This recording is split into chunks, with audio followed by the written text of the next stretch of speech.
ವಿಡಿಯೋವನ್ನು ಸಂಪೂರ್ಣವಾಗಿ ನೋಡಿ, ಅರ್ಧಕ್ಕೆ ಸ್ಕಿಪ್ ಮಾಡಿದರೆ ಮಾಹಿತಿ ದೊರೆಯುವುದಿಲ್ಲ. ನಮಸ್ಕಾರ ವೀಕ್ಷಕರೇ, ನೀವು ನೋಡ್ತಾ ಇದ್ದೀರಾ ನಿಮ್ಮ ರೈತ ಯೂಟ್ಯೂಬ್ ಚಾನಲ್. ಯಾರು ಚಾನಲ್ ಸಬ್ಸ್ಕ್ರೈಬ್ ಮಾಡ್ಕೊಂಡಿಲ್ಲ, ಸಬ್ಸ್ಕ್ರೈಬ್ ಮಾಡ್ಕೊಂಡಾದರೆ ವಿಡಿಯೋನ ಕಂಟಿನ್ಯೂ ಮಾಡಿ. ಇವತ್ತಿನ ವಿಡಿಯೋದಲ್ಲಿ ನೋಡೋದೇನಪ್ಪ ಅಂತಂದರೆ, ನಾವು ಈ ಗೊಬ್ಬರಗಳ ತರ್ತೀವಲ್ವ, ಆ ಗೊಬ್ಬರಗಳಲ್ಲಿ ಇರುವಂತಹ ಪ್ರಮುಖ ವಿಷಯ ಏನಪ್ಪ ಅಂತಂದರೆ NPK. ವೀಕ್ಷಕರೇ, ಗೊಬ್ಬರ ಆದರೆ ತಂದುಬಿಡ್ತೀವಿ ಹೊಲಕ್ಕೆ, ಅದರಲ್ಲಿ ನಮಗೆ ಗೊತ್ತಿರಬೇಕಾದಂಥ ವಿಷಯ ಏನಪ್ಪ ಅಂತಂದರೆ NPK 20-20-0 ಮತ್ತು 19-19 20-10 ಈ ರೀತಿಯ ವಿಧವಾದ ಈ ಸಂಖ್ಯೆಗಳಿಂದ ಏನಪ್ಪ ಅಂತಂದರೆ ಪ್ರಮುಖವಾದ ಉಪಯೋಗ ಮತ್ತು ಗೊಬ್ಬರದ ಪ್ರಯೋಜನ ಎಷ್ಟಿದೆ ಅಂತ ಈ ಸಂಖ್ಯೆಯಲ್ಲಿ ನಾವು ನೋಡಬಹುದು. ಮತ್ತು ಅದನ್ನು ಯಾವ ರೀತಿ ನೋಡಬಹುದಪ್ಪ ಅಂತಂದರೆ, ವೀಕ್ಷಕರೇ, ನಾವು ಗೊಬ್ಬರ ಹಾಕ್ತೇವಲ್ವಾ, ಅದರಲ್ಲಿ ಬೆಳೆ ಚೆನ್ನಾಗಿ ಬರಬೇಕಂದ್ರೆ NPK ತುಂಬ ಮುಖ್ಯವಾಗಿರುತ್ತದೆ. ಅದರಲ್ಲೂ ಹೇಗೆ ಕೆಲಸ ಮಾಡುತ್ತಪ್ಪ ಅಂತಂದರೆ, NPK ಅಂದರೆ ಇವು 3 ಪೋಷಕಾಂಶಗಳ ಹೆಸರಾಗಿದೆ. ಅದರಲ್ಲೂ N ಅಂದರೆ ನೈಟ್ರೋಜನ್, P ಅಂದರೆ ಫಾಸ್ಫರಸ್, K ಅಂದರೆ ಪೊಟ್ಯಾಷಿಯಂ, ಅಂದರೆ ಕನ್ನಡದಲ್ಲಿ ಸಾರಜನಕ, ರಂಜಕ, ಪೊಟ್ಯಾಷಿಯಂ ಅಂತ ಹೇಳಬಹುದು. ಇವು ಗಿಡಕ್ಕೆ ಹೇಗೆ ಕೆಲಸ ಮಾಡುತ್ತವಪ್ಪ ಅಂತ ಹೇಳಿದರೆ, ಇವೇನಿದೆ 3 ಬೇರೆ ಬೇರೆ ಕೆಲಸವಾದರೆ ಮಾಡುತ್ತವೆ. ಅದರಲ್ಲೂ ಮೊದಲನೇದಾಗಿ ಬರುತ್ತೆ N ಏನು ಕೆಲಸ ಮಾಡುತ್ತಪ್ಪ ಅಂತೇಳಿದರೆ, N ಅಂದರೆ ನೈಟ್ರೋಜನ್, ರಂಜಕ. ಅದು ಹೇಗೆ ಕೆಲಸ ಮಾಡುತ್ತಪ್ಪ ನಮ್ಮ ಬೆಳೆ ಮೇಲೆ ಅಂತ ಹೇಳಿದರೆ, ನಮ್ಮ ಬೆಳೆಯ ಕಾಂಡ ಮತ್ತು ಸಸ್ಯದ ಹಸಿರು ಬೆಳವಣಿಗೆಗೆ ತುಂಬ ಸಹಾಯ ಮಾಡುತ್ತದೆ. ಮತ್ತು ನೈಟ್ರೋಜನ್ ಏನಿದೆ ಹಸಿರು ಬೆಳವಣಿಗೆ ತುಂಬ ಸಹಾಯ ಮಾಡುತ್ತದೆ, ಬೆಳವಣಿಗೆಯಲ್ಲಿ ಅಗತ್ಯವಾಗಿರುತ್ತದೆ. ಆದರೆ ಇದರಿಂದ ಹೆಚ್ಚು ಗೊಬ್ಬರ ಹಾಕಿದರೆ ಗಿಡ ಹೆಚ್ಚಾಗಿ ಬೆಳೆಯುತ್ತೆ ಎಂದುಕೊಳ್ಳುವುದು ತಪ್ಪು ಮಾಹಿತಿ ಆಗುತ್ತೆ ವೀಕ್ಷಕರೇ. ಇದು ಗೊಬ್ಬರ ಯಾವ ರೀತಿ ಅಪ್ಪ ಅಂತಂದರೆ, ತುಂಬ ಜಾಸ್ತಿ ಹಾಕಿದರೆ ಏನಾಗುತ್ತದೆ, ಬೆಳೆಯಲ್ಲಿರುವಂತಹ ಎಲೆ ಮತ್ತು ಸಸ್ಯದ ಬೆಳವಣಿಗೆ ಹೆಚ್ಚಾಗಿ ಹೂ ಮತ್ತು ಕಾಯಿ ಮೇಲೆ ಪರಿಣಾಮ ಬೀರೋ ಸಾಧ್ಯತೆ ಇರುತ್ತದೆ. ಹಾಗಾಗಿ ಸರಿಯಾದ ಪ್ರಮಾಣದಲ್ಲಿ ಗೊಬ್ಬರವನ್ನು ಹಾಕಬೇಕಾಗಿರುತ್ತದೆ ನಾವು.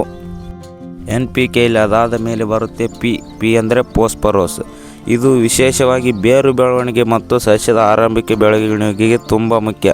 ನಮ್ಮ ಬೆಳೆಯಲ್ಲಿ ಸರಿಯಾಗಿದ್ದಾಗ ಗಿಡ ಬೇಗನೆ ಬೇರು ಬಿಡಬೇಕು ಮತ್ತು ಚೆನ್ನಾಗಿ ಬೆಳಿಬೇಕು ಎಂದರೆ ಈ ಟೈಮ್ನಲ್ಲಿ ಇದೇನಿದೆ ರಂಜಕ ತುಂಬ ಮುಖ್ಯ.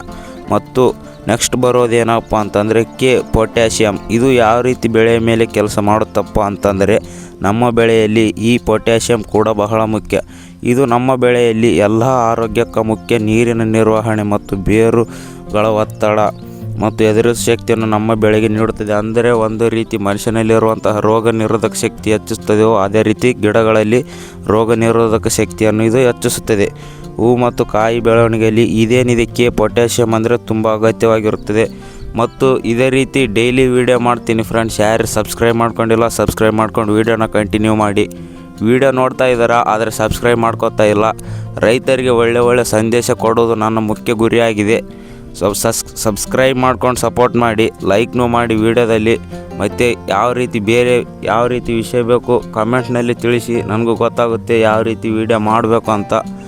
ಇದೇ ರೀತಿ ಡೈಲಿ ವೀಡಿಯೋ ಮಾಡ್ತಾ ಇರ್ತೀನಿ. ಈಗ ಇದೇನಿದೆ NPK ಎಂಬುದು ಗೊತ್ತಾಯ್ತಲ್ವಾ. N ಅಂದರೆ ನೈಟ್ರೋಜನ್, P ಅಂದರೆ ಫಾಸ್ಫರಸ್, K ಅಂದರೆ ಪೊಟ್ಯಾಷಿಯಂ. ಆದರೆ ವೀಕ್ಷಕರೇ, ಈ NPK ಎಂಬುದು ಒಂದು ಗೊಬ್ಬರದ ಹೆಸರಲ್ಲ. ಈ NP ಮತ್ತು K ಎಂದರೆ ಪೋಷಕಾಂಶಗಳ ಹೆಸರು. ಅದೇ ನಮ್ಮ ಗೊಬ್ಬರದ ಮೇಲೆ ಇರುತ್ತಲ್ವ, ಈ 19-19 ಎಂದು ಬರೆದಿದ್ದರೆ ಈ ಸಂಖ್ಯೆಗಳಲ್ಲಿ NPK ರೂಪದಲ್ಲಿ ಪೋಷಕಾಂಶದ ಪ್ರಮಾಣ ಸೂಚಿಸುತ್ತದೆ. ಆದರೆ ಚೀಲದ ಮೇಲಿನ ಈ ಸಂಖ್ಯೆ ಓದುವುದು ಬಹಳ ಮುಖ್ಯ. ಒಂದೇ ಹೊಲದಲ್ಲಿ ಎಲ್ಲ ಪೋಷಕಾಂಶ ಪ್ರಮಾಣ ಒಂದೇ ಆಗಿರುವುದಿಲ್ಲ. ಕೆಲವೊಮ್ಮೆ ಮಣ್ಣಿನಲ್ಲಿ ನೈಟ್ರೋಜನ್ ಕಡಿಮೆ ಇರಬಹುದು, ಇನ್ನೊಂದು ಮಣ್ಣಿನಲ್ಲಿ ಫಾಸ್ಫರಸ್ ಅಥವಾ ಪೊಟ್ಯಾಷಿಯಂ ಹೆಚ್ಚಿರಬಹುದು. ಆದ್ದರಿಂದ NPK ಸರಿಯಾದ ಪ್ರಮಾಣದಲ್ಲಿ ನೀಡುವುದು ತುಂಬ ಮುಖ್ಯ.